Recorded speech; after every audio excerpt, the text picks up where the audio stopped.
before when we did compound interest or continuous interest, we're going to use today. So everything you've done in the last few days is going to be exactly the same. One small change. First thing, I'm just going to use logarithm. This is base 2, remember, of 8 is always equal to my exponent. This one, if I switch it, this is x to the first power equals 2. So that's not new. And every other stuff we're going to do today isn't really that new. Here's what's new. We're using the natural base e, which is approximately 7.1828. 7.1828, yeah, there we go. So we can write this as a logarithm. The logarithm is base e. But instead of writing base e, we'll write ln. So reason, pretty sure if I remember this correctly, you know how most Romance languages put the noun first and the adjective second? Instead of natural logarithm, logarithm natural, and then hey, first letter here, and first letter there, and there's ln. That's why I use ln. Okay, that's all. Everything you've learned in the last few days still holds true. So those properties that you learned, we're going to be using them again. So first step, instead of e to the x, we're going to write it as a logarithm. So that is ln. Remember my exponent is x, so this is ln 8 equals x. And this one's going to be ln. This time my power is 5, so ln x equals 8, or 5, sorry. And then the third one is just like the first one, so the only difference is instead of ln 8, it's ln 9.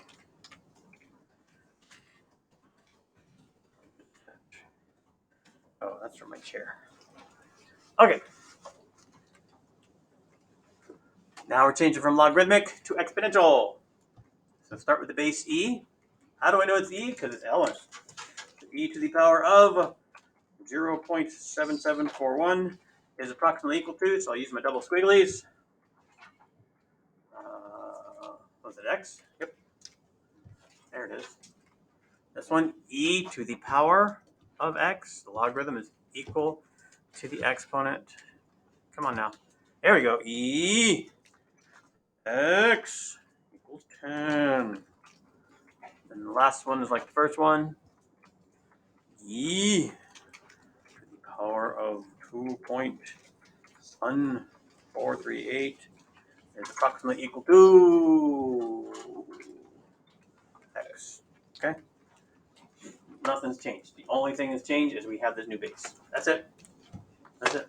Okay. So when we start using our logarithmic properties, click on that little link. It'll take you here. A little review of your logarithmic properties, your quotient property, your product property, and your power property, which we'll use right now. Okay. What do you do first? Combine the logarithms to a single logarithm, or move the 3? Move the 3. So the single logarithm is going to be your last step. So the 3, I got to go up here. ln 10 to the third power minus natural log of 8. Ready? You guys are honor students. We can do 2 steps in one. 10 to the third power means it has 3 zeros. So ln, I know I'm going to be dividing, so I'm going to use parentheses. Otherwise, it takes a few more clicks. Divided by 8. And then I do the division. So 1,000 divided by 8 is 125. And I can check my answer by simply going to Desmos and typing in my original problem. 3 ln 10 minus ln 8, that's 4.828, blah, blah, blah, blah, blah. And ln 25, and if they're the same, you know you combined it properly. Okay, I would make sure I do this step on a test. Okay. Notice, just like prior, you type L, it treats it as a variable. But you type N, now it knows I'm supposed to put something after that. It's a logarithm. Okay. Can you copy and paste from Cami using ln too? Yep. And Cami is also pretty smart. So if you type L, again, it treats it just like Desmos as a variable, but once you put that in, it changes from the italicized back up straight, and it knows it's log. All right. Try that one on your own. And then check it. No rounding. We're writing this as a single logarithm. You're only you could do the rounding after you check if you want to, but just write it as a single logarithm. ln4. Where does the 2 go? On top. This is an exponent. Whenever you see a number in front of a logarithm, it's really an exponent. So 3 squared. Okay. So then I'm going to do 2 steps in 1. I'm going to combine into my single logarithm and use my product property, which says I multiply these. And then my last step is 4 times 9 is just 30. Again, check. I'll copy and paste. And is that the same as ln4 plus 2 ln3? Indeed, they're the same. That's how you check. You don't have to do this part, but I highly recommend it. All right. Try those 2. On what? Yeah. You didn't know your mom? No, I came home and my sister was like, "Oh, by the way, we're all getting tattooed." Oh, like you and your mom? Like Yeah.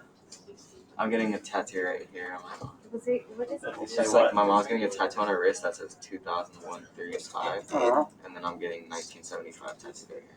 For your mom? My mom was born. Yeah, I haven't seen my mom was born. Dad was born. Wow. Wow. Yeah, I just came home and they were like, "We have a tattoo on our wrist."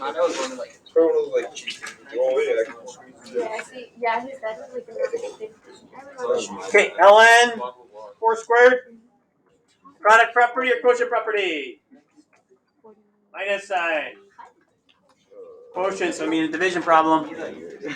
Ready? 2 steps. ln parentheses 2 to the 6th power is 64. 4 squared is 16. 64 divided by 16 is 4. Any other questions? Nobody? Saw a hand. Your mom. Wait, no. Okay. Are born. Last one. ln 5 squared plus ln2. Single logarithm. So 5 squared is 25 times 2 is 50. Questions? That is it.